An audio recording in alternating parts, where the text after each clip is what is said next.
Queridos amigos de la razón, donde sea que estén, cuando sea que estén, un placer saludarlos. Tenemos el gratísimo placer de estar con el señor Horst Greve, economista, analista de la realidad económica mundial, de la realidad económica de nuestro país, de la región, una persona con amplia experiencia. Un honor, un gusto estar acá con él. En esta ocasión vamos a hablar sobre la reunión del grupo de los países denominados BRICS. Esto que es un acrónimo de Brasil, Rusia, India, Sudáfrica, eh, que se ha desarrollado desde el pasado martes hasta el jueves de esta semana.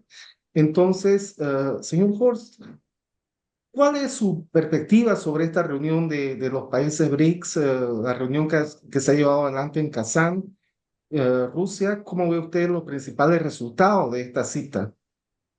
Bueno, en primer lugar, una eh, referencia a la importancia que tiene este evento y me siento muy honrado de que me inviten a conversar sobre el tema.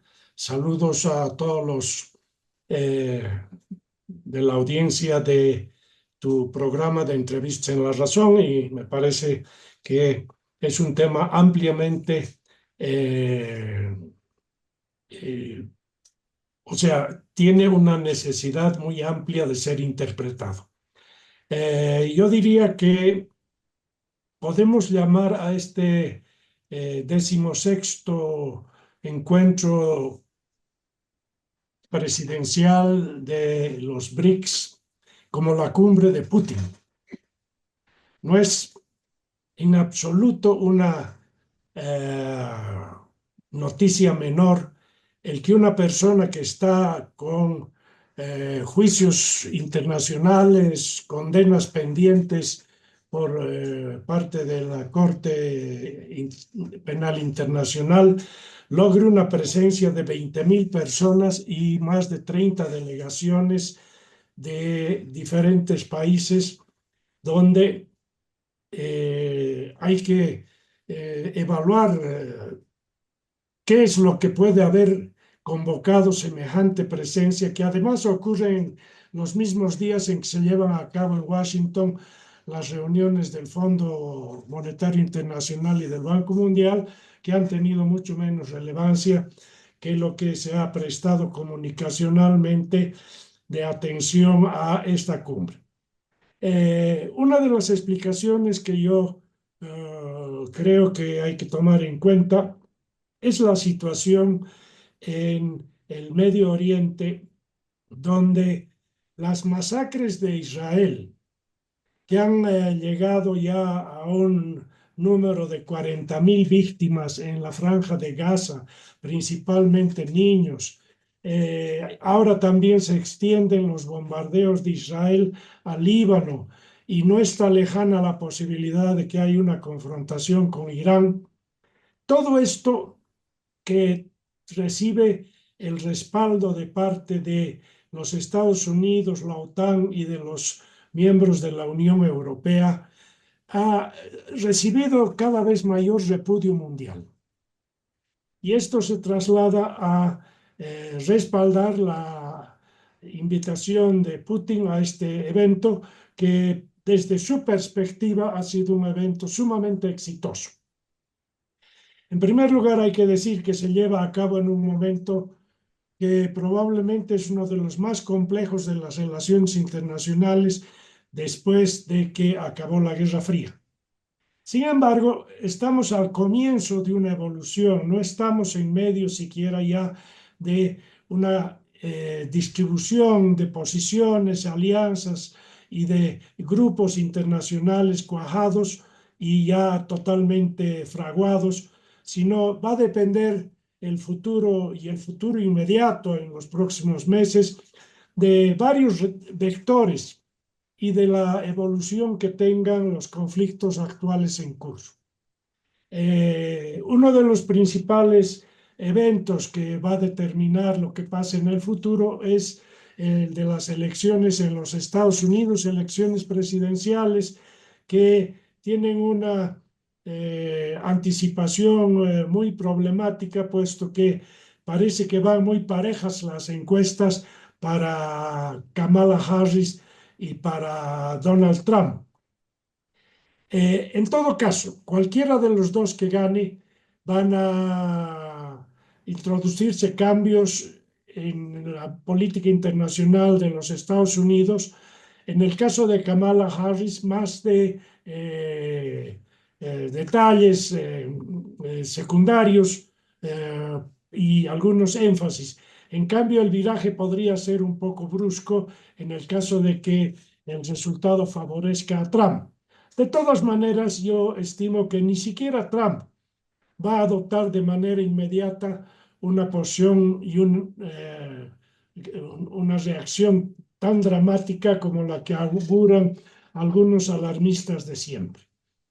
Eh, Respecto a algunas sorpresas que ha tenido la realización de esta cumbre, la primera de ellas es la presencia de Antonio Guterres, el secretario general de las Naciones Unidas, que ha causado mucha polémica, crítica, pero yo creo que se justifica en la medida en que él ha podido introducir en la deliberación de esta Junta una serie de demandas y una serie de aspectos que han tenido que ser escuchadas por los participantes y en parte por Putin, que ha tenido una conducción muy serena, no se ha molestado de varias intervenciones que han tenido en términos de criticar su actuación en Ucrania o en otros aspectos. La otra sorpresa ha sido la participación de Mahmoud Abbas, el presidente de la Autoridad Palestina, que ha recibido un respaldo muy importante, incluyendo su incorporación a los BRICS, a los socios. También ha causado cierta sorpresa la presencia de Erdogan, presidente de Turquía, que además ha logrado una cuestión única, porque Turquía es miembro de la OTAN y ahora es miembro de la OTAN y del grupo de socios de los BRICS. Por lo tanto, ejerce una función de bisagra.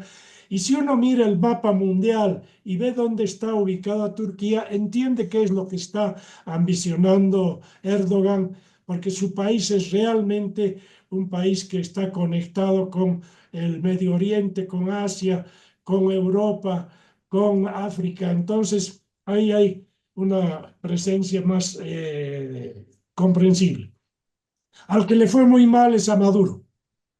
Llevó, llegó casi convencido de que lo iban a aceptar junto con los demás, pero la posición de Brasil fue sumamente dura y Brasil vetó la incorporación en esta ocasión de Venezuela y de Nicaragua.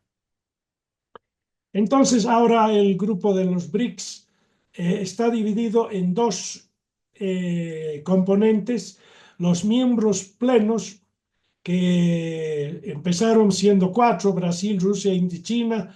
Después se sumó Sudáfrica y a comienzos de este año se incorporaron Etiopía, Egipto, Irán y los Emiratos Árabes Unidos. También estaba invitada en esa ocasión ya Arabia Saudita, pero nunca ha confirmado su participación finalmente y no ha asistido a las reuniones. El caso de Argentina es peculiar porque Argentina fue invitada a formar parte de los BRICS, pero por decisión de Milei el país se retiró. Ahora, habían 20 solicitudes. 12 de ellas han sido admitidas en calidad de socios, que es la nueva categoría que existe en este mecanismo. Los miembros plenos y los socios tienen derechos, competencias y atribuciones diferentes. Yo creo que es necesario tomar en cuenta lo que dijo Celso Amorín en representación del Brasil, física, porque Lula intervino mediante una conferencia digital. Amorín dijo que había que ir con calma en la aceptación de nuevos miembros.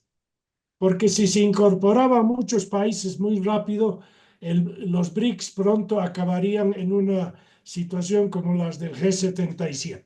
Es un conglomerado muy grande con dificultades para tomar iniciativas de consenso y ser operativo y ser efectivo en eh, sentarse a la mesa de las negociaciones internacionales para la reforma del orden internacional, porque de eso se trata.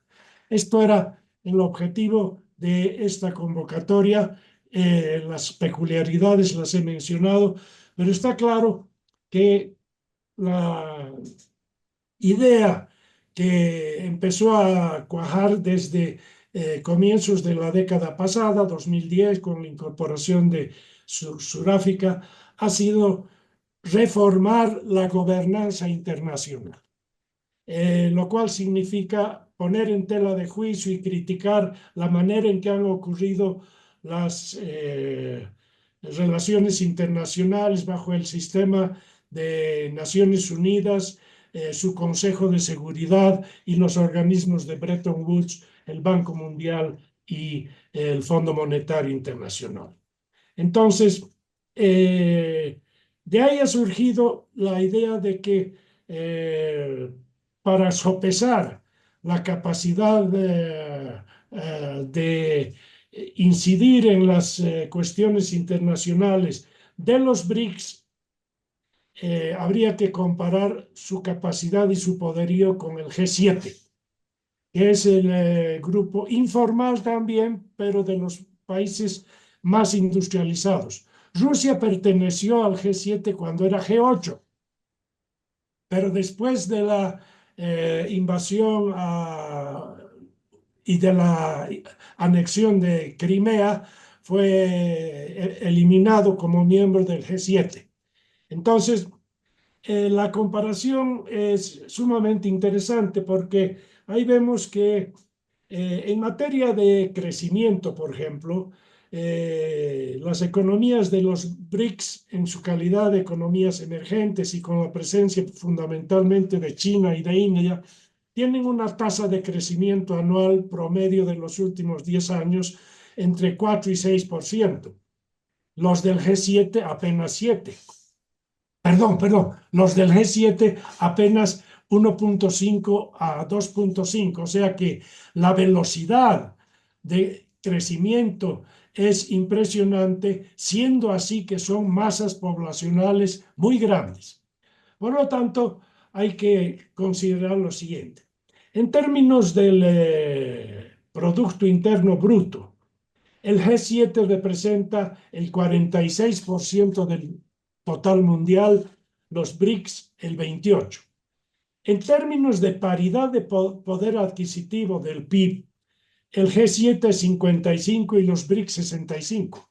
O sea, en esa medición ya los BRICS están por encima de la, eh, digamos, del promedio.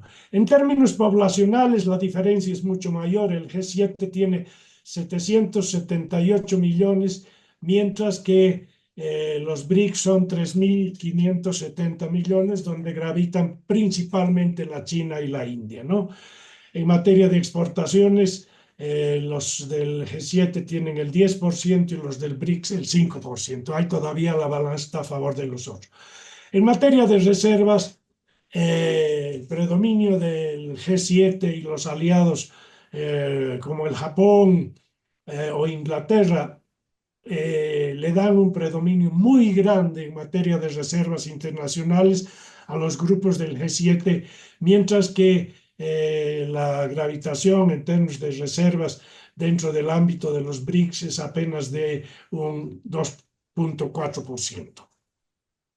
Ahora, no hay que perder de vista que los países BRICS tienen enormes reservas de petróleo, enormes reservas en materia de recursos minerales, son casi la mitad de la producción mundial de arroz y trigo y además tienen en la China una serie de reservas de las de los minerales raros y de las tecnologías que están destinadas a ayudar en el cambio de la matriz energética del mundo. El G7 es una organización de 7 países, pero con una fuerte conexión con instancias como la OTAN, como la Unión Europea, como los organismos de Washington, por supuesto.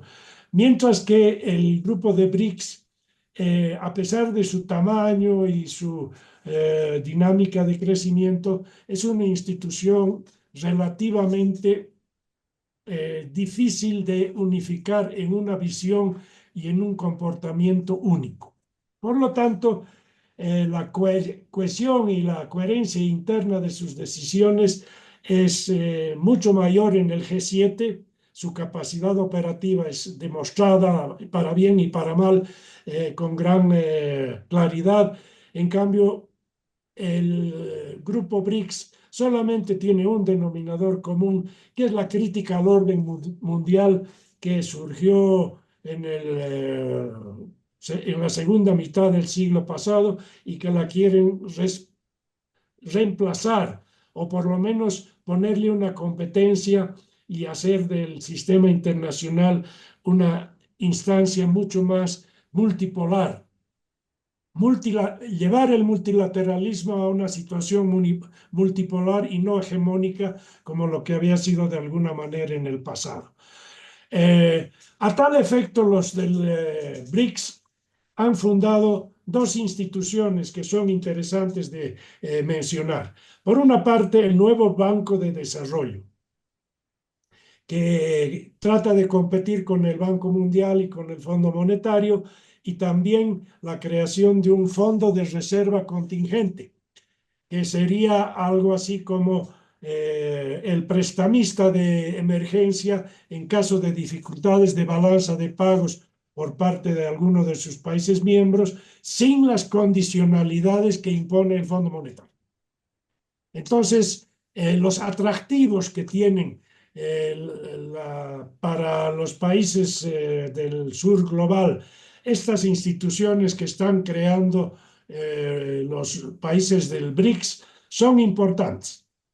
Ahora, no hay que descuidar que en materia de lo que es muy importante para la convivencia internacional y para la predictibilidad de las conductas, la democracia y el Estado de Derecho y el respeto a los derechos humanos es muy débilmente respetada en la mayor parte de los países del BRICS. En cambio, de alguna manera caracteriza a los países del G7 y de la Unión Europea, lo que se llama el Occidente. Aunque es verdad que también en muchos casos los países del Occidente han violado normas internacionales, no respetan acuerdos y practican la política de la fuerza.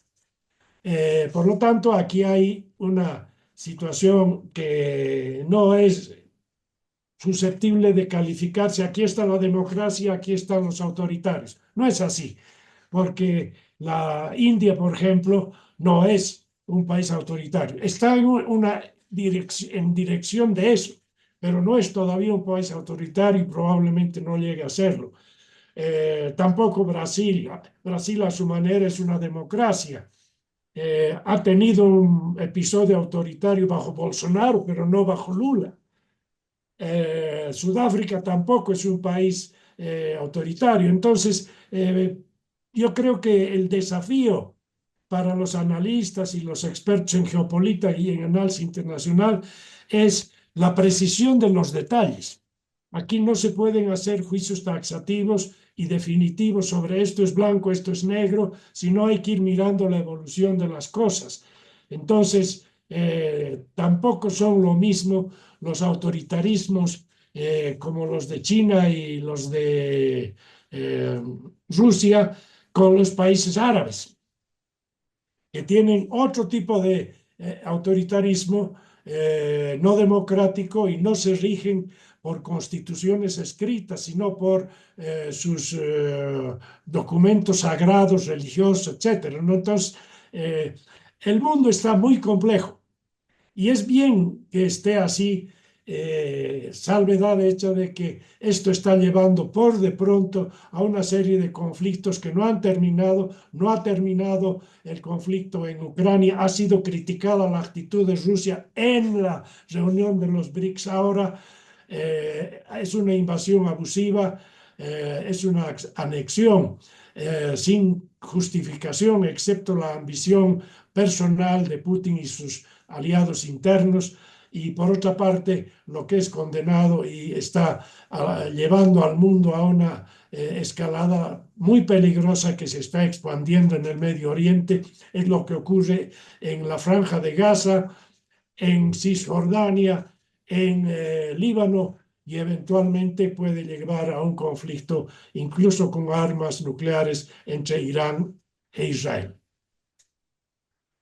Perfecto, señor Horst, la verdad que una introducción sustanciosa y le quedo muy agradecido por todo lo que ha mencionado. Ahora, ahí también está el tema del BRICS Pay, que es este mecanismo que están intentando construir los BRICS para realizar comercio internacional sin la intermediación del dólar. Putin ha sido muy cauto al respecto. El presidente ruso ha señalado que en ningún momento esto puede reemplazar, por lo menos en el corto plazo, y no se ve la perspectiva de que pueda hacerlo respecto al sistema SWIFT.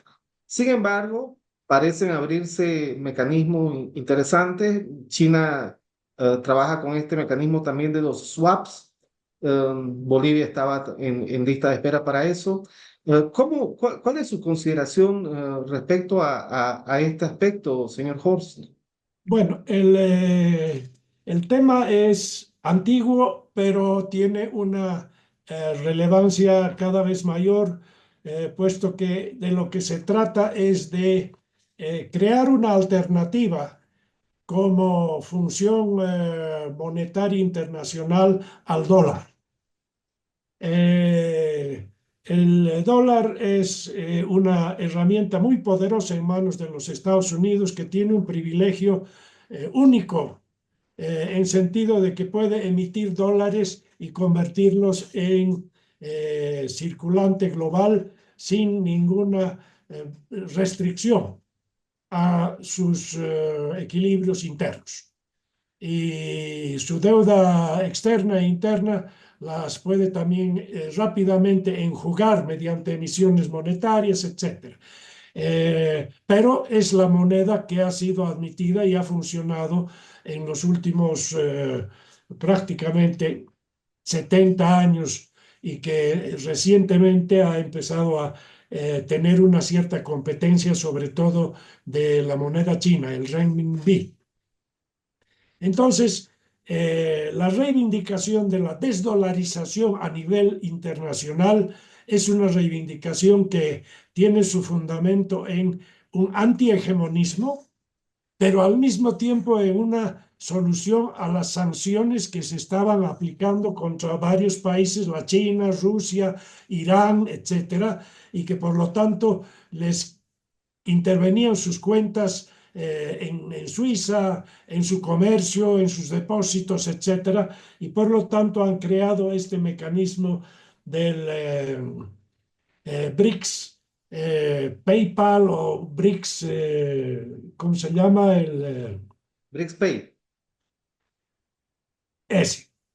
Entonces, no es una nueva moneda, es un mecanismo de clearing que permite las transacciones en monedas nacionales que después se compensan. Es como el mecanismo de compensación de la ALADI, que después se compensan en una sumas y restas, y lo que quieren soslayar es el sistema SWIFT, que opera en Suiza y que es el que facilitaba las transacciones internacionales. No crea moneda, lo único que hace es hacer los saldos netos de las cuentas entre los países.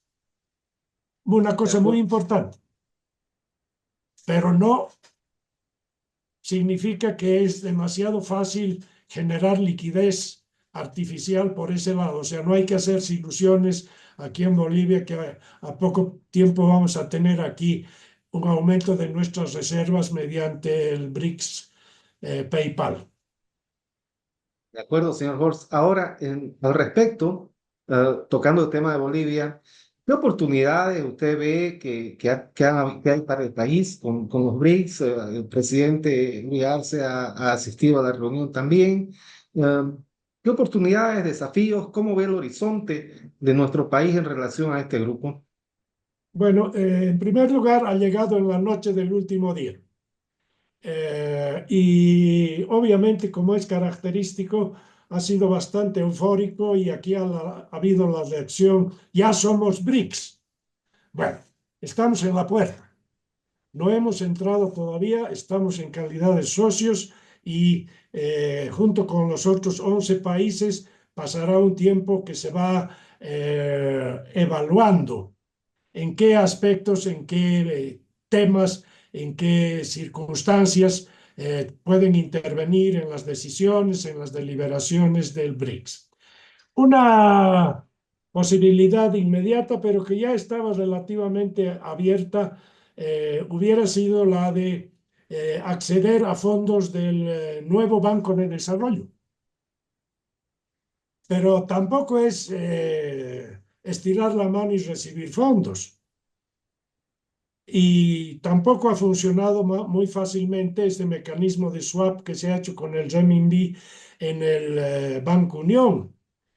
Eh, y la idea de incorporar nuestros recursos naturales como uno eh, eh, de nuestras fortalezas al ámbito del BRICS es reiterar el extractivismo.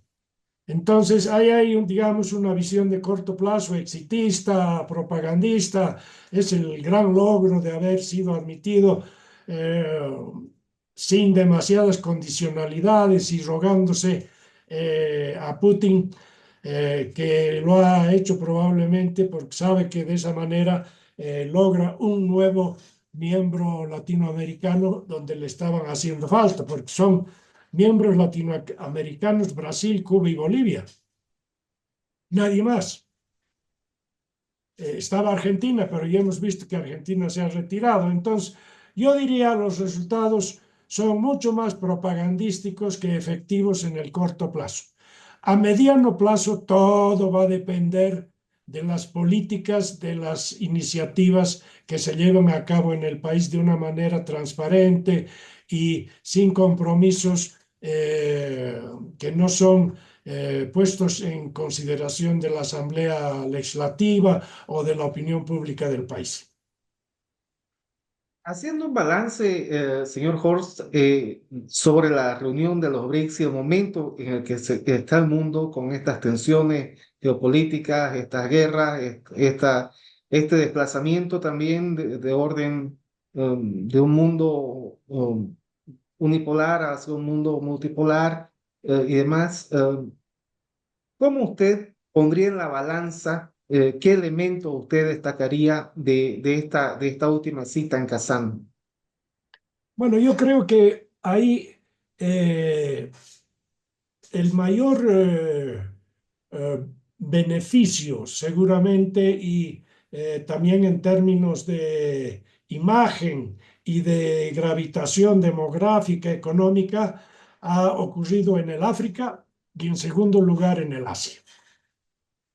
Eh, entonces, América Latina no ha cambiado radicalmente su presencia en el grupo BRICS, pero yo creo que lo que tiene que hacer ahora América, sobre todo América del Sur, es trabajar seriamente en la consolidación de los mecanismos de integración regional que le dan la capacidad de negociar en mejores condiciones, sea con los BRICS, sea con los países de Occidente, sea con las economías asiáticas, etc.